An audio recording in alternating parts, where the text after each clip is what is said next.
Assalamualaikum everyone. Welcome back to my channel Mariam's Cooking. আজকে share করব most popular একটি food আর সেটা হচ্ছে তান্দুরি চিকেন। আর তান্দুরি চিকেন আজকে আমি চুলায় তৈরি করে দেখাবো।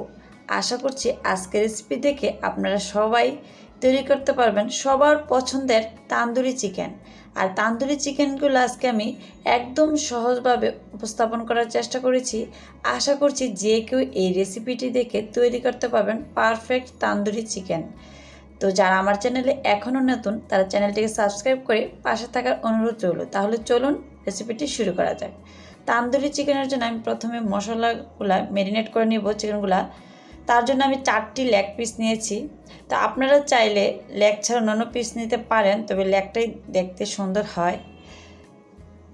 এভাবে লেগটির মাঝে এভাবে কেটে নেবেন, যার ফলে মশলাগুলো সুন্দরভাবে ঢুকে যাবে। তারপর দিয়ে দিলাম 1 চা চামচ লবণ আর 1 চা চামচ হলুদের গুঁড়া। তারপর দিয়ে দিলাম 1 চা চামচ মরিচের গুঁড়া। তারপর দিয়ে দিচ্ছি 1 চা চামচ ধনিয়া গুঁড়া, 1 চা চামচ ভাজা জিরা গুঁড়া। তারপর দিয়ে দিচ্ছি সব রকমের গরম মশলা একসাথে 1 চা চামচ। তারপর দিয়ে দিচ্ছি 1 টেবিল চামচ পরিমাণ রসুন পেস্ট আর 1 টেবিল চামচ পরিমাণ আদা পেস্ট। তারপর দিয়ে দিচ্ছি সয়া সস 1 টেবিল চামচ পরিমাণ। তবে হাতের কাছে যদি সয়া সসটা না থাকে সেই ক্ষেত্রে লেবু রস দিয়ে দিতে পারেন। তারপর দিয়ে দিচ্ছি টমেটো সস 1 টেবিল চামচ পরিমাণ আর দিয়ে দিচ্ছি 2 চা চামচ পরিমাণ টক দই। টক দইটি হাতের কাছে না থাকলে স্কিপ করতে পারেন। তারপর দিয়ে দিচ্ছি রেগুলার তেল, তবে আমি এখানে মাস্টার্ড অয়েলটাই দিচ্ছি। এখন আমি হাত দিয়ে মাংসগুলো ভালো করে ম্যারিনেশনের জন্য মেখে নিচ্ছি। এভাবে হাত দিয়ে মেখে নেবেন সুন্দরভাবে, যার ফলে সম্পূর্ণ মশলাগুলো সুন্দরভাবে মাংসের ভিতরে ঢুকবে। এখন আমি রেখে দিব আধা ঘন্টার জন্য। তো কমপক্ষে আধা ঘন্টা রাখার চেষ্টা করবেন, হাতে সময় থাকলে 2 ঘন্টাও রাখতে পারেন। আমি নর্মাল ফ্রিজে রেখে দিচ্ছি ঢাকনাতে ঢেকে। ফিরে আসলাম 30 মিনিট পর বা আধা ঘন্টা পর। এখন আমি হাত দিয়ে আবারও মশলাগুলোর সাথে মাংসগুলো মেখে নিচ্ছি। এভাবে হাত দিয়ে মেখে নিচ্ছে। তারপর দিয়ে দিচ্ছি ফুড কালার, কারণ রেস্টুরেন্টে কিন্তু তান্দুরি চিকেনগুলো একটু ফুড কালার ইউজ করে থাকে, কারণ যার ফলে তাদের তান্দুরি চিকেনগুলো একটু লালচে হয়ে থাকে। তো আমি এই ফুড কালারটা কিন্তু আবার ম্যারিনেশনের সময় দিবেন না, তখন কিন্তু আধা ঘন্টা বা 2 ঘন্টা আগে যদি আপনারা এই ফুড কালারটি ইউজ করেন তখন সেই ক্ষেত্রে মাংসের ভিতরেও কিন্তু লালচে হয়ে যাবে, তখন দেখতে ভালো লাগবে না মাংসটা। তো যখন আপনারা তান্দুরি চিকেনটা তৈরি করবেন ঠিক তার আগ মুহূর্তে এভাবে দিয়ে তারপর তৈরি করে ফেলবেন, তখন শুধু বাহিরে ফুড কালারটা থাকবে, ভিতরে মাংসের ভিতরে কোনো ফুড কালার ঢুকবে না। তো আপনারা চাইলে ফুড কালারটি স্কিপও করতে পারেন। তো এখন আমি চুলায় চলে আসলাম। চুলাটায় একটি প্যান বসিয়ে তার মধ্যে দিয়ে দিলাম পর্যাপ্ত পরিমাণ তেল। আর তেলটা জাস্ট মাছ ভাজার জন্য আমরা যেমন তেল দেই ওইরকম দিলেই হবে। এখন আমি সম্পূর্ণ মাংসগুলো দিয়ে দিচ্ছি, 4টা লেগই দিয়ে দিচ্ছি এখানে। এখন আমি ঢাকনা দিয়ে ঢেকে রেখে দেব আর চুলার আঁচটি মিডিয়ামের চেয়ে একটু লো করে রাখবো। এখন মিডিয়াম অবস্থায় আছে। 5 মিনিট পর ফিরে আসলাম। এখন আমি উল্টিয়ে দিব লেগের পিসগুলো, এভাবে আলতো করে উল্টিয়ে দিবেন। দেখুন 5 মিনিটে কিন্তু আপনার মাংসটা মোটামুটি সিদ্ধ হয়ে আসতেছে। তো আমি এখন যে কাজটি করব, চুলার আঁচটি লোতে রেখে আস্তে আস্তে এই তান্দুরিটি তৈরি করে নিব, যার ফলে আমার তান্দুরির কালারটা খুবই সুন্দর হবে। এখন আমি আবারও ঢাকনাতে ঢেকে রেখে দিলাম 2 থেকে 3 মিনিটের জন্য। 2-3 মিনিট পর আবারও উল্টিয়ে দিচ্ছি। আর এইভাবে একটু পর পর উল্টিয়ে দিয়ে আমরা সম্পূর্ণ তান্দুরিটি তৈরি করব। এভাবে চিকেনগুলো উল্টিয়ে দিচ্ছি। তারপর আমরা যে বাটিতে বা ম্যারিনেশন করেছিলাম সেখানে কিন্তু অনেক মশলা রয়েছে। এভাবে একটি ব্রাশ দিয়ে দিবেন, যার ফলে আপনার কালারটাও সুন্দর হবে আর যে মশলাগুলো রয়েছে সেটারও অপচয় হবে না। তো এইভাবে ব্রাশ দিয়ে দিবেন।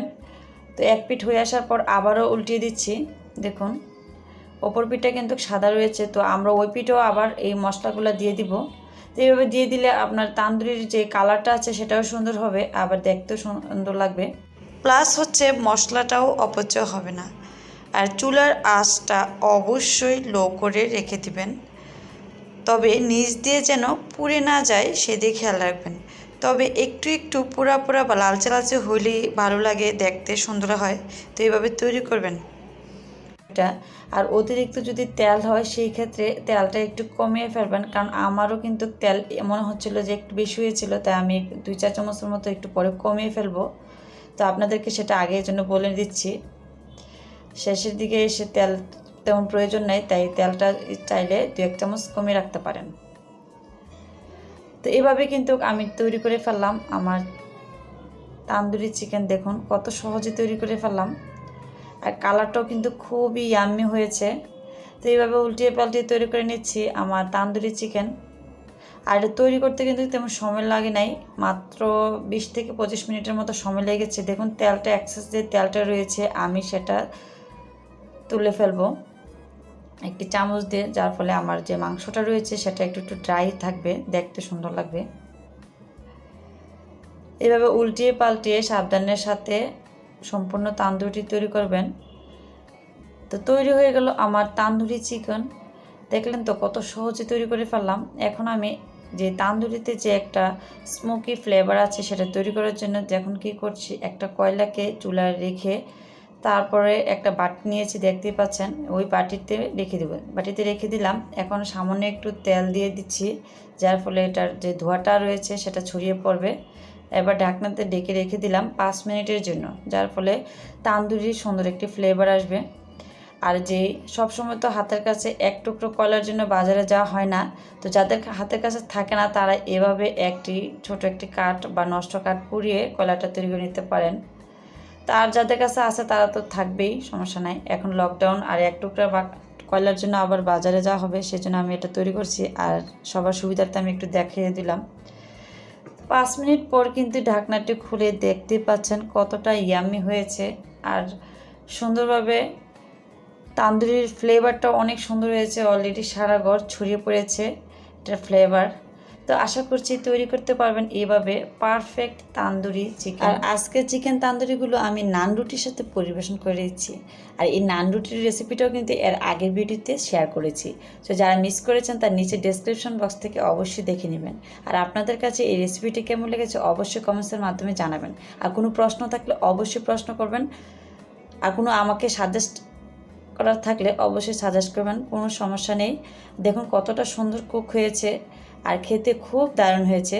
তো বাসা অবশ্যই ট্রাই করবেন এই রোজায় কিংবা ঈদে। তো সবাই ভালো থাকবেন, সুস্থ থাকবেন, আর আমার জন্য দোয়া করবেন। আল্লাহ হাফেজ।